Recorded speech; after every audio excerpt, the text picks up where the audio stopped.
In this video, I'm going to have a go at diagnosing and fixing an ABC problem on this 2002 SL500.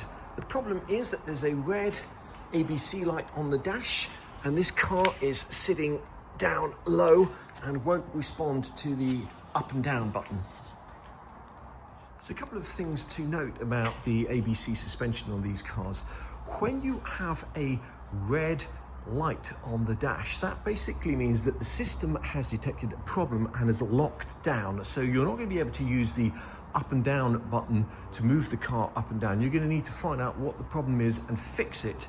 And when you turn the engine off and back on again, the system basically resets itself. It's not a matter of logging in and clearing any codes. As far as I'm aware, the only time you ever need to do that is when you've done work on the transmission and you need to go in there and clear code. So for example, if you've changed the conductor plate, you need to go in and change that code that's been stored before the car will get out of limp mode. But when it comes to the ABC system, when you have a red visit workshop or white visit workshop light on the dash, you need to find out what the problem is and fix it in order to get rid of that. Usually, not always, a red ABC light is the sort of thing you would get if the pressure falls below 100 bar. So normally the ABC pump in the front of the car is working at something like 190, 193 bar, and if that pressure drops below 100 bar, you'll get the red ABC drive carefully light.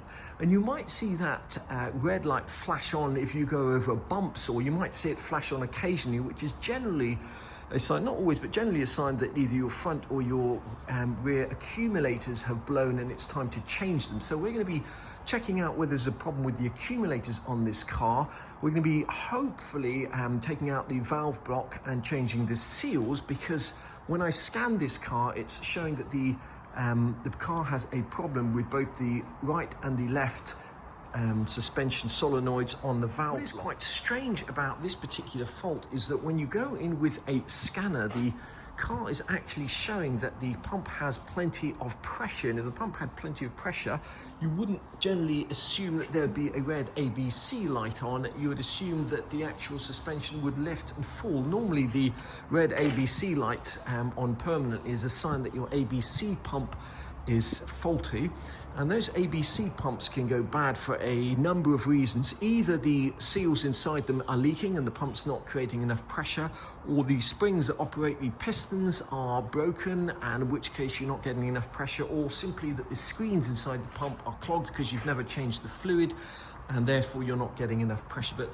the pump is actually putting out the correct pressure, so I'm going to hook up a scanner to this car and just log into it and show you the pump pressure, and then we're going to try activating the solenoids in the back of this car to see if they're getting any voltage. Okay, so here we are in the car now. As soon as I start this car, you're going to see the red visit workshop. There you go. Even when I turn the ignition on, we're getting that light. So let's just fire the car up. Now, if your car's been sitting for a while, it wouldn't be unusual. This car's been sitting for weeks. It wouldn't be unusual for the car to sag down over a period of weeks. And what you would normally do is you just press the raise button on the car, and that would raise the car up. And you'd cycle through that a few times and that would cure the problem, but this car is not responding at all. Now, sometimes when you get the stop rear of the car is too low, what you can do is actually jack the back of the car up and clear that fault, and everything will reset and go back to normal if there's no problems other than the car has sagged down over a period of time. Okay, first of all, we're reading the VIN code. This is a 2002 car, so there were a few modifications and changes, so we need to make sure we get the right year. And we're going to go to diagnosis. We're going to go straight to control unit, because we know that the problem is with the suspension. Then we're going to go to chassis, and we're going to go suspension, and then first of all let's just read the codes. Left critical vehicle level. Okay, so this is basically because the car is squatted down. You could get rid of that code, as I say, by using the car jack to actually jack the car up, or using two of them to jack the car up and putting it on axle stands. That would clear that code. But here we have got a fault in the rear right suspension strut control valve. Now, it's unusual to have the same fault in both of those control valves, And it's possible, and something we're going to check, that actually the electrical connection to those control valves has either come loose or is not making a good electrical connection. What we're going to see if we can do is see if we can read any voltage. So we're going into active tests, and then we're going to go control and locking valve of rear suspension strut. Okay. Service A exceeded by 318 days has just come up on the valve. Okay, the current power of the component on the left suspension strut is 0. You can see here that the pressure on the pump is actually good, 196 bar, which is absolutely spot on. So when I hit F3 here, we should see these voltages change. We do see the voltages change, and they are dead in spec as well. Let's go F4.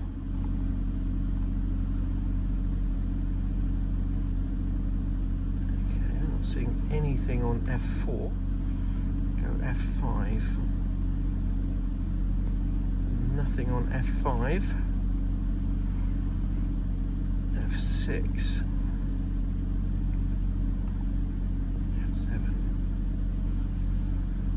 Okay, now let's switch to the other side and try that. F3. We are getting the correct voltage there, but we're not getting any voltage here.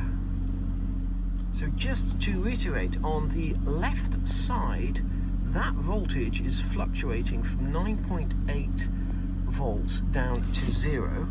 And if we go to the right side, it's just sitting at 0 here. What I'm going to do is compare those voltage readings with my own SL55 just to see what they should read. So let's go into active test on this SL55 and do the same thing. And let's try F3.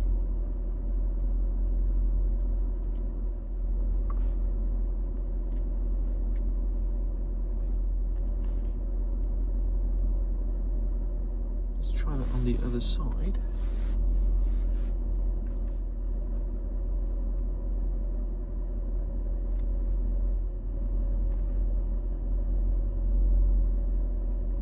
So the next thing we're going to do is take this wheel off. Now you don't need a ramp to do this. In fact, it's going to be actually slightly more awkward being on a ramp, but we're going to just loosen the wheel nuts and then we're going to jack this side of the car up, take the wheel off, take the wheel arch liner out, and then have a look at the valve block, which lives just in there.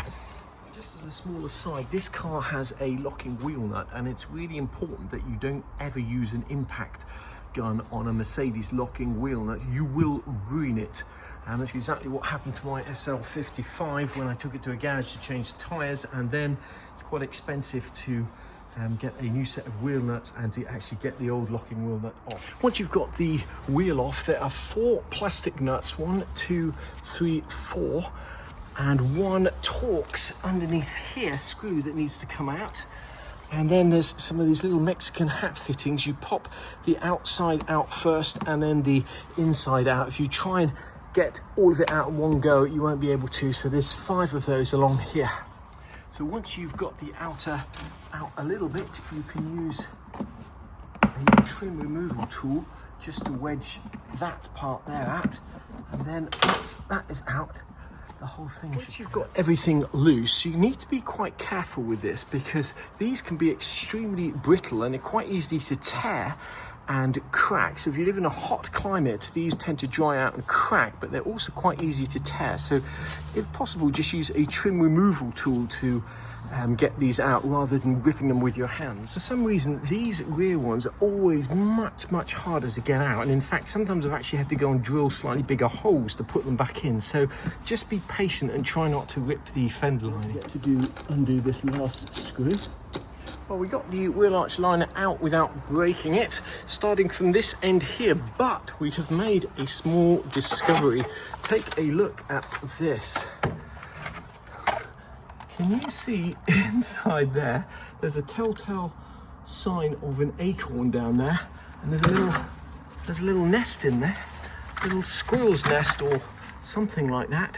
Makes me wonder if they've chewed through one of the wires. We'll soon find out. Now in theory, this whole valve block should just slide out.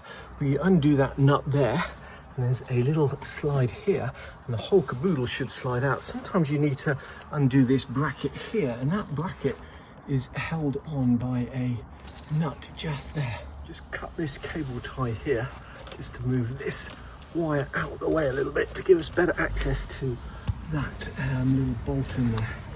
Surely that's a big spider. If you're in Australia, that would be nothing, but here in England, that is a big spider. This here is an 8mm fitting. You can get in there with a little extension. Now you can pull this bracket forward. You don't have to take it all the way off. These pipes should now be able to be a bit looser in order to pull this whole unit out. If you unhook just that one nut there, you should find that this is able to slide out. Obviously, you need to have loosened that bracket off first, but this should just slide out. I'm going to do that off camera because I don't want to bend any of the pipes. With just that bracket undone there, and this here, you should be able to get the whole caboodle out, and we can see what lurks behind there. Look at that little mouse nest. Okay, I think I can see our problem. We've got chewed wires. That pesky mouse has chewed through the wires. Here's one of those chewed plugs. Now to get these plugs off, they'll be facing up this way. You need to be pressing down here with a screwdriver, down and back, and then should just pull off. So this bit here needs to be levered up, if that makes any sense, and then you can pull the plug off. So this plug here with the pink wires is the first plug I pulled off, which is on this solenoid here.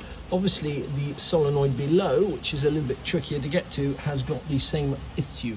Now this wire here is actually for this solenoid under here, so we're going to have to unplug that, remembering which colour. These are colour coordinated actually, and they've normally got little stickers on them, and if you buy a rebuild kit from X8R, they do actually send you new stickers, but we're going to take this off and then figure out how we're going to repair this wiring.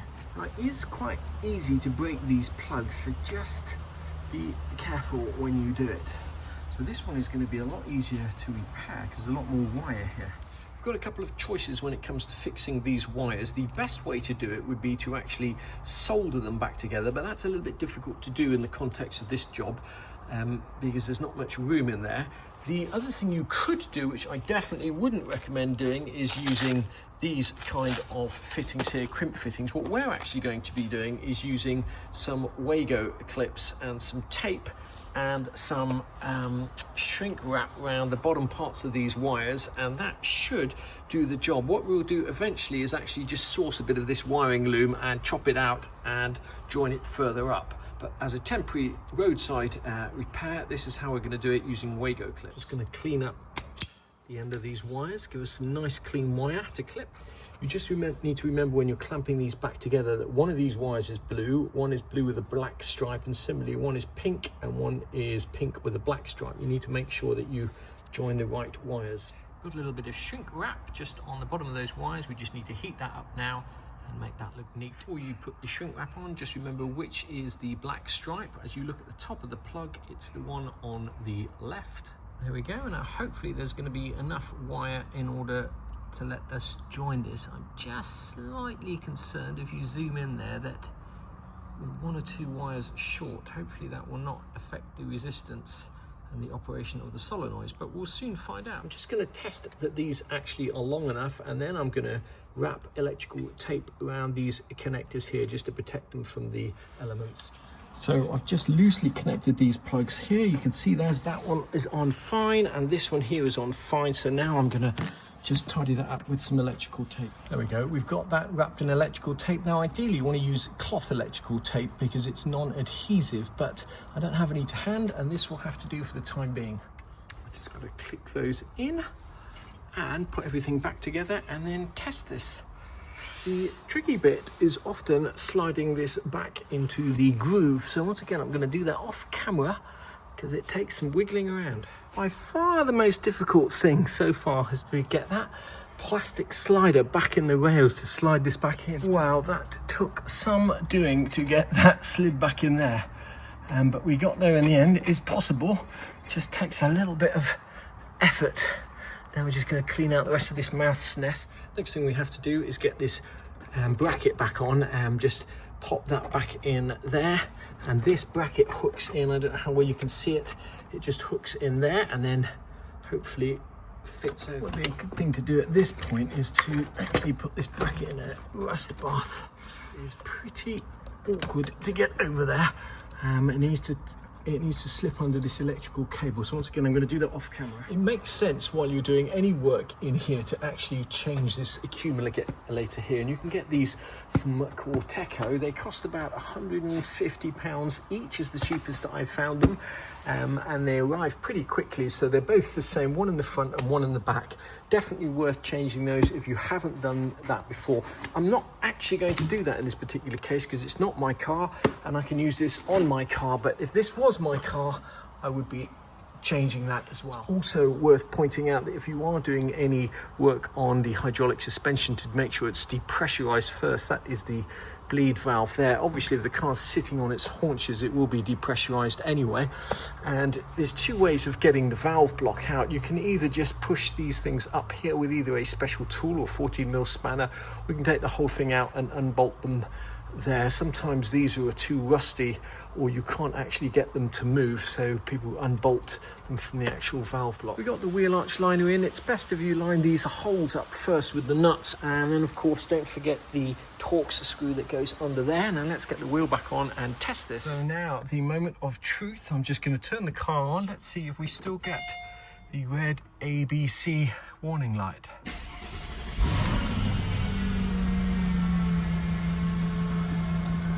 Okay, no ABC warning light. Let's see now if the car raises.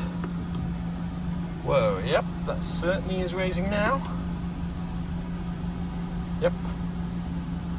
Let's see if it drops. It's difficult to tell, but if you press the down button, you can see the car dropping. I think we can safely say that's job done. The next job for this car is obviously to give it a full ABC flush and change the filter. I'm going to finish this video here. I've previously fitted one of these SL guys BCMs in here, and you can see that both the starter battery is fine, but the consumer battery at 12 volt pretty low. It's not the correct battery they've got in here. Many people are put off the R230 because of the ABC suspension, but these are gorgeous cars and the ABC suspension is not nearly as complicated as people make out, and if I can fix it, anybody can.